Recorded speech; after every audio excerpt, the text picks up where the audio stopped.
Regardez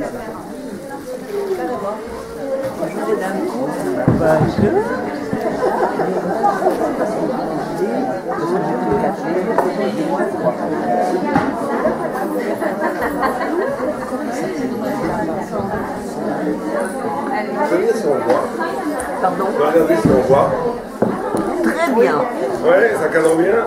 Ouais.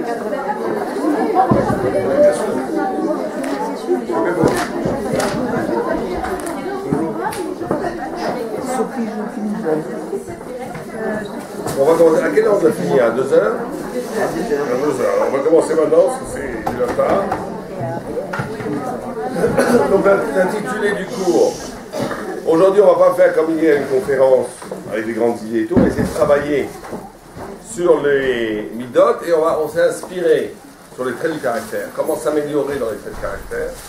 Et on s'est inspiré d'un célèbre livre qui s'appelle sûrement, que certains d'entre vous l'ont lu, il a été traduit en français, Tamar Dvora, du Rav Moshe Cordovero, qui lui a une démarche originale parce qu'il a pris, vous savez qu'il y a 10 sphères dans la Kabbalah, il y a 10 niveaux de révélation divine, qu'on appelle les sphirotes en hébreu, d'où le mot sphère d'ailleurs vient. Les sphirotes, les 10 sphirotes sont les 10 émanations de la révélation de Dieu. Du plus haut jusqu'au plus bas, de Keter qui est la plus haute jusqu'au plus bas qui est Malchut, et chacune est aussi une mida, un trait qui vient de caractère. Dieu n'a pas de midot, ou plutôt intrinsèquement bien entendu, il n'a pas de midot, il est au-delà de l'humanité, mais il se révèle des fois avec du chesed, des fois avec du djinn, des fois avec la gvura, des fois avec tout le temps avec la chorma, etc., etc. Donc on va essayer de passer, si on a le temps, on va voir le temps qui nous est imparti, mais au moins les premières, si on peut les faire toutes, tant mieux. On va voir, on va prendre chacune des sphères, chacune des sphiras, et on va voir comment elle s'applique pour nous dans le travail des midot. On va commencer par la plus haute, qui est la notion de Keter. Vous savez, vous avez Keter en haut, après en bas vous avez Chochma, l'intelligence, après vous avez Bina, on pourrait dire intuition, l'intelligence dans l'intelligence, après vous avez Chesed, alors Chesed a la capacité de tendresse, d'amour, en face vous avez Gvura, Gvura c'est la loi, la rigueur, entre les deux vous avez Tiferet, qui est l'équilibre entre la rigueur et l'amour, c'est la Torah, c'est la vérité, c'est Tiferet. Après vous avez Netzach, le fait qu'il y a un triomphe à la fin, c'est toujours Dieu qui l'emporte. En face, Od, la reconnaissance. Entre les deux, Yesod, qui récolte tout ça. Et en bas, Malchut, qui est la royauté. On va les passer une à une si on a le temps, mais en tous les cas, les premières. Donc on commence avec Keter. Keter, c'est dans la structure de la révélation divine, c'est quelque chose qui est au-dessus de la Chochma. Puisque vous avez Keter, qui est la couronne, qui veut dire en réalité le Ratson, la volonté de Dieu, cette volonté est première et elle va se matérialiser en Chochma Bina, en deux formes d'intelligence qui sont Chochma et Bina. Maintenant, ce Keter, qui est la première volonté de Dieu, on remarquera qu'elle est au-dessus de l'intelligence. Il y a un niveau de Ratson Hashem, de volonté divine, qui n'obéit pas à la rationalité, qui n'obéit pas. Dieu n'est pas, entre guillemets, entre parenthèses, prisonnier de la logique, ni du rationnel, ni des lois que lui-même crée. Vous savez que dans le temple de Jérusalem, il y avait aussi ces 10 sphères. Ces 10 sphères, on les retrouve partout. Partout. Il y avait aussi ces 10 sphères, et le lieu du Keter, le lieu de la couronne, dans la volonté de Dieu, c'est le haut lieu le plus kadosh. Ça s'appelait le Kadosh HaKodashim, le Kodesh HaKodashim, le Saint des Saints, où là, il y avait l'Arche Sainte, et dans l'Arche Sainte, il y avait les tables de la loi brisées, les tables de la loi, les deuxièmes tables de la loi, les premières, les débris des premières, et les deuxièmes tables de la loi. Il y avait aussi la Torah de Moïse. Il y avait toutes sortes de choses. Il y avait une manne qui était conservée. Et cette Aaron HaKodesh se trouvait dans un lieu, dans le Mishkan et dans le temple, où il y avait des midotes, des mesures, où il fallait qu'elle fasse une amas et demi, ça fait à peu près 75 cm. À droite, elle devait avoir 10 amas, 10 amas, à peu près 5 mètres. À gauche, 10 amas, ça fait 20 amot, 21 amas et demi en réalité. Mais le Mishkan ne devait faire que 20 amot, pas plus. Alors la Gemara dit, c'est pas possible, ça ne rentre pas dans les calculs. Et la Gemara répond, Aaron eno min hamida. Le Aaron n'est pas soumis aux lois de la géométrie. Parce que c'est Keter, justement. Il y a un espace, la notion de l'espace et du temps sont aussi des créations. Dieu a créé l'espace, le temps, la matière. Nous, on a l'impression qu'il ne peut rien exister en dehors de l'espace. Qu'il ne peut rien exister en dehors du temps. C'est notre façon dans laquelle on vit, dans le monde dans lequel on vit, c'est vrai. Tout objet impose un espace. Un objet, s'il n'y a pas d'espace, il ne peut pas rentrer. Il faut de l'espace pour qu'il y ait un objet. Mais au niveau d'un certain niveau plus haut que le rationnel, qui est le ratson, la volonté de Dieu, il peut y avoir une arche sainte qui ne prend pas d'espace. Pour bien nous montrer que Dieu n'est pas prisonnier des règles de sa création. C'est comment Dieu intervient dans le monde, au-delà du rationnel, c'est le miracle, c'est la source du miracle, c'est la source de la révélation, c'est la source d'une volonté de Dieu qui est plus forte que le réel. Dieu n'est pas soumis au réel. Tout le monde le comprend parce que c'est lui qui a créé le réel. Donc il peut changer le réel quand il veut. Ça, c'est Keter. Alors on dit, très bien, comment est-ce que pour nous, comment pour nous, on va concrétiser ça dans nos midot, dans notre travail de caractère. C'est quoi Keter pour nous? C'est quoi Keter dans le travail des midot, dans le travail de la personnalité? Eh bien, c'est trois choses. Trois choses très importantes. La première, c'est qu'on doit, et c'est la plus dure peut-être, mais c'est le travail qu'on doit essayer de faire, c'est d'essayer d'inscrire la volonté de Dieu à la racine de nos actions. C'est-à-dire qu'il faut s'habituer, c'est ça que les tzadikim font, chacun à son niveau peut essayer de le faire. Quand on doit prendre une décision, quand on va faire quelque chose, on doit se demander, est-ce que ce que je fais maintenant, Dieu le veut? Est-ce qu'il veut que je fasse ça ou pas? Ça veut dire que le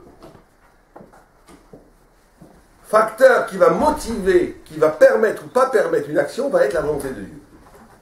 S'habituer à réfléchir comme ça. Et des fois, c'est là où tout se joue. Des fois, on peut dire une petite phrase désagréable à un patron par rapport à un collègue qui fait que ça fait avancer mes histoires. Mais si je ne le dis pas, je ne fais pas d'avéra, mais je fais confiance à Dieu. Alors là, c'est là où on voit la vraie Emouna. La vraie Emouna, c'est pas simplement croire en Dieu.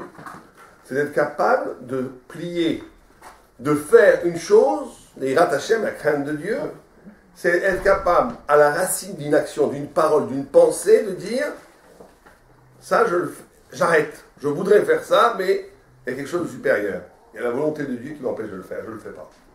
Ou le contraire, je n'ai pas envie de faire quelque chose, je le fais parce que Dieu veut que je le fasse. Là, quand on rentre dans cette logique-là, on inscrit sa vie dans une dimension de Keter.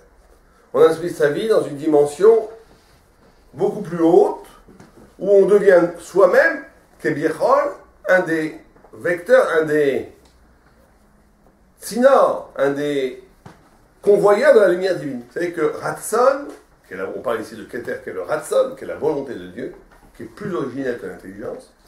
Ratson, si on renverse les lettres, ça fait quoi? Sinor.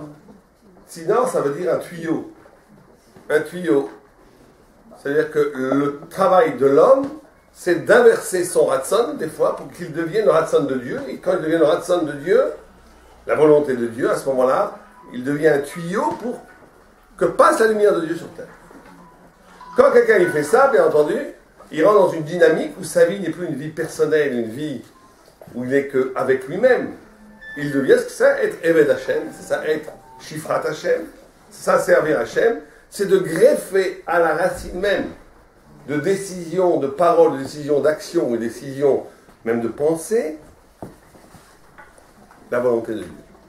Ça, c'est la première dimension d'un travail de midot de Keter.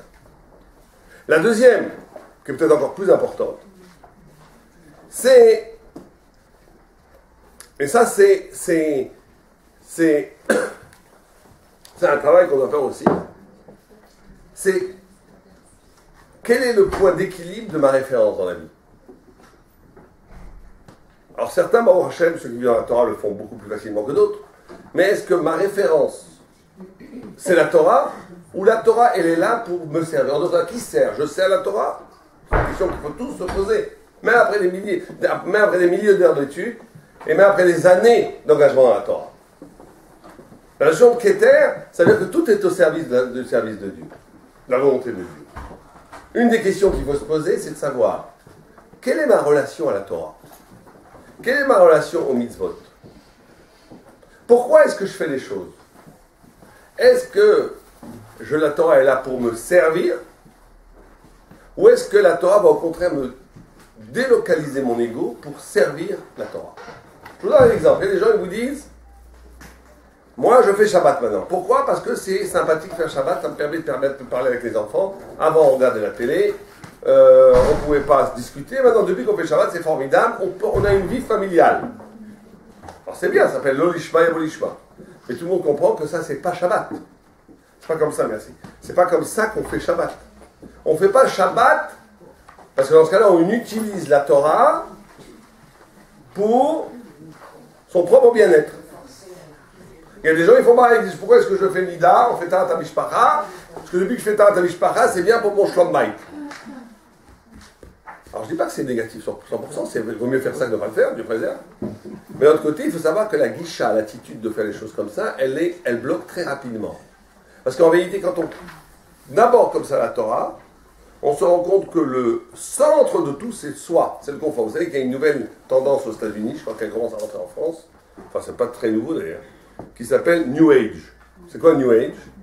C'est des gens, ils veulent bien dans leur peau, ils utilisent la spiritualité pour être bien dans leur peau. Alors, ils font une sorte de cocktail, ils prennent un peu de bouddhisme, un peu de brahmi, un peu de judaïsme, un peu de Shabbat, ils aiment bien, ils font la challah, c'est fou furieux. Mais ça existe. Ils prennent la méditation zen, le Shabbat, ils font le repas le soir avec les amis, avec le kidouche et tout, ils font le kidouche et tout. Ils prennent toutes sortes de trucs, tout ce qui est sympathique. À la fin, nous on préfère un athée. Pourquoi? Parce que c'est une profanation de la spiritualité. C'est-à-dire qu'on utilise la spiritualité que pour soi, à la fin c'est que soi, c'est triste. Alors que l'homme, vous savez que c'était ça d'ailleurs, la différence entre, c'est ça Amalek. Amalek, l'antithèse d'Israël. L'antithèse d'Israël, c'est que la lettre d'Amalek c'est le Kouf. La lettre d'Israël c'est le Yud. Le monde a été créé avec la lettre He. La lettre He, c'est le Dalet, qui est les 4 points cardinaux. Le Yud, si vous prenez une lettre He, c'est un Dalet et un Yud. Le Dalet, c'est les 4 points cardinaux, c'est l'espace et le monde. Le Yud, c'est la lettre de l'infini, de la spiritualité. Et le peuple juif est le reflet de la spiritualité. Mais ce qui est extraordinaire dans cette lettre, c'est que le Yud constitue le He dans son alliance avec le Dalet. Si vous enlevez le Yud, il n'y a plus de He, c'est un Dalet. Mais en même temps, il ne touche pas le Dalet. Il est en même temps indépendant, et en même temps, il construit. Il est en même temps dans le monde, et en même temps, il est séparé du monde. Les deux en même temps. Ça, c'est Am Israël. Am Israël, il est là, il donne sens au monde. Il donne, le monde prend sens, il donne le sens pourquoi le monde a été créé. Amalek, on dit qu'il est presque aussi fort que Israël. Qu'est-ce qu'il fait? On dit qu'il prend la lettre Yud, il la descend vers le bas, comme ça, vers le bas, vers le bas, vers le bas. Ça fait quoi? C'est un ré. Si on prend la lettre Yud, c'est l'alphabet hébraïque, et qu'on la descend vers le bas, ça fait un kouf. Mais en vérité, on ne doit pas dire kouf. Comment on doit dire? Kof. La vraie prononciation, c'est kof, on ne dit pas parce que kof, ça veut dire un singe. Donc les gens n'ont pas tellement le dire, ils disent kouf. Mais en vérité, il ne faut pas dire kouf, il faut dire kof. Kof, c'est un singe. C'est-à-dire qu'Amalek, il va singer.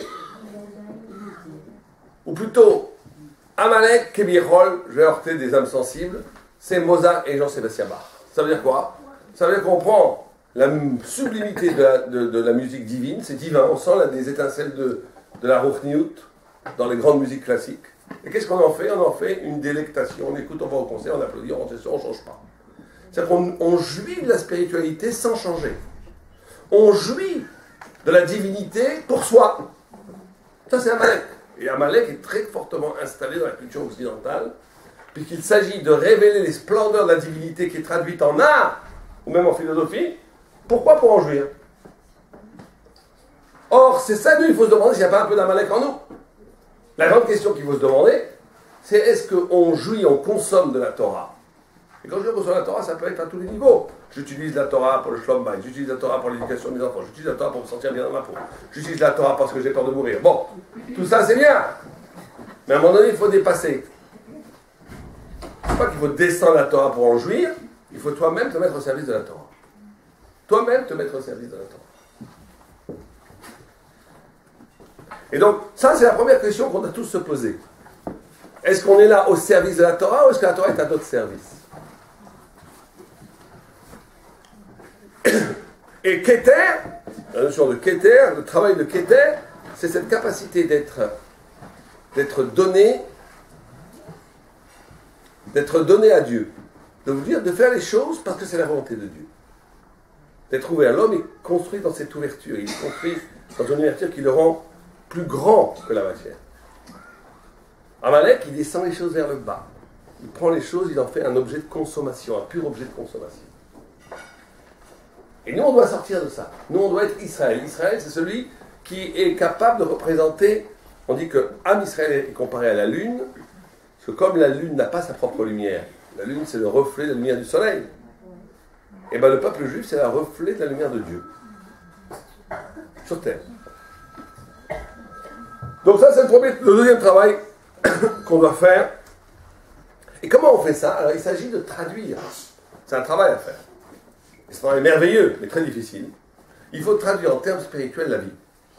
Sur ce qui arrive, il faut se demander, en d'autres termes, quand on vit comme ça, c'est merveilleux. Imaginez quelqu'un vous attaque, vous agresse. Qu'est-ce que vous allez faire? Se défendre, c'est normal. Se défendre. Mais on va dire, il y avait un grand arabe, Rav Miller, qui disait que l'essence du travail des midot, c'est d'être capable de ne pas être réactif. De s'arracher à la réaction. Si on vous agresse, vous agressez. Si on vous déteste, vous détestez. Si on est gentil avec vous, vous êtes gentil avec l'autre. C'est normal, les animaux, c'est pareil. Les animaux, vous leur donnez un coup, ils vous mordent. Vous leur donnez à manger, ils sont contents. Donc il y a une part d'animalité, la biologie en nous, elle est réactive. Elle est réactive. Parce que tu me fais la tête, je te fais la tête. Tu me détestes, je te déteste. On devient humain quand on est capable de casser avec la réaction. Ça veut dire, et là c'est très fort, parce que ça c'est aussi séquitaire. On n'est pas dans la chorma, on n'est pas dans la logique. On est quelqu'un qui vous traite de je sais pas quoi, vous dites, tiens, intéressant, merci beaucoup monsieur. Pourquoi Dieu m'envoie ça? Ça veut dire quelque chose. Je traduis l'événement en spiritualité. Alors là, ça c'est le travail, encore une fois on est très haut, c'est séquitaire, la première mida encore. Première couronne, la première sphère, c'est les plus hauts, on a commencé par le haut. Alors, imaginez votre mari qui rentre, il a oublié d'apporter des fleurs pour Shabbat, mais c'est son problème. Alors, comment vous dites? Il y en a qui n'oublient pas mais qui n'apportent jamais. Non, je parle de gens qui apportent et qui l'apportent. Alors, quelqu'un qui est réactif, il va faire la tête, il va pas le dire vraiment parce qu'il est orgueilleux, mais alors il va dire, il va pas répondre sympathiquement, il a rien compris, il a oublié. Donc il dit, pourquoi il me parle comme ça? Et après, ah oui, je voulais faire, il va courir dehors, il va chercher mes Hachem. Ça, c'est le petit coup. Mais quelqu'un qui n'est pas réactif, il se dit, tiens, c'est marrant, j'ai un problème que je n'ai pas suscité l'envie chez mon mari qui m'apporte des fleurs. Vous comprenez? C'est ça le travail des midot. C'est de ne pas être réactif, de ne pas de dire, tiens, on est dans l'événement, j'ai pas reçu mes fleurs. Je suis frustré, je suis fâché, je suis pas content. De dire non, c'est pas ça le problème. S'il s'est trouvé que mon mari n'a pas apporté des fleurs, c'est ce Shabbat, il a oublié, c'est qu'il y a quelque chose en moi qui est fait que on me dit quelque chose. Le monde devient parole, parchemin. La vie dit quelque chose. La vie dit quelque chose. Les événements il faut traduire. Et c'est ça le niveau de Keter, c'est d'être capable de traduire la vie en message spirituel et de traduire ce qu'on étudie dans les cours dans la vie. Traduire la spiritualité en vie et traduire la vie en spiritualité. C'est ce double mouvement qui fait qu'on évolue dans une dimension spirituelle de Keter. C'est en même temps tout ce qui arrive a un sens. Et ne pas étouffer le sens de ce qui arrive dans le réactif, dans l'émotion, dans le sentimental, dans la colère, dans la frustration, dans le ressentiment. Que ça couvre, ça cache, ça masque le vrai propos des choses. Elle est capable de traduire ce manque par une réflexion. Celui qui vit comme ça, il est toujours heureux, il est toujours en travail, il est toujours heureux, il est toujours dynamique. Quoi qu'il lui arrive, ça a un sens, il réfléchit pourquoi. Donc il est libre par rapport à l'événement, il n'est pas passif par rapport à l'événement, il n'est pas victime de l'événement. La vie entière autour de lui est écrite par lui, c'est pas lui qui est écrit par la vie. Puisque c'est lui qui va décider comment un événement va m'affecter. Vous n'avez jamais remarqué quand on parle de grands tzadikim, ils sont toujours comme ça, il y a toujours un silence après vos questions. Il y a toujours une réinterprétation, parce qu'ils ne sont pas réactifs. Ils ne sont pas une question automatiquement, je dis. Ça doit être filtré par la réflexion thoraïque de qu'est-ce que ça veut dire. Un sage, il est capable de reconnaître la racine d'une question. Il ne répond pas qu'à la question. Il répond au pourquoi la personne pose la question. D'où ça vient cette question. Il est capable de comprendre la nature de la racine de la question. Il est capable de rentrer, d'écouter cette question, pas comme juste une sémantique informe qui donne une information, mais comme un événement spirituel. Dieu m'a mis quelqu'un devant moi qui pose une question, ça veut dire quoi? Et donc ça prend du temps pour répondre.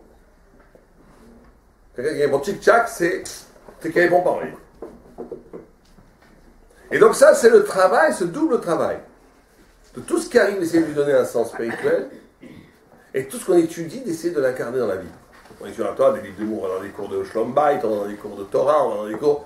Comment est-ce que je peux, comme le Ramban dit dans les Guéret, comment je peux, tout ce que j'ai appris, le concrétiser? Le vivre. Pas simplement parce que sinon, on est dans un... Bien entendu, le travail des midot, puisqu'on parle de ça aujourd'hui, c'est d'arriver à une sorte d'harmonie entre... Vous savez qu'il y a 3 niveaux dans l'homme. Ça s'appelle Naran dans Kabbalah, c'est Neshama, Ruach, Nefesh. Neshama, c'est l'âme éternelle, qui a pour reflet existentiel la pensée. Nous, on touche un peu la Neshama par la pensée.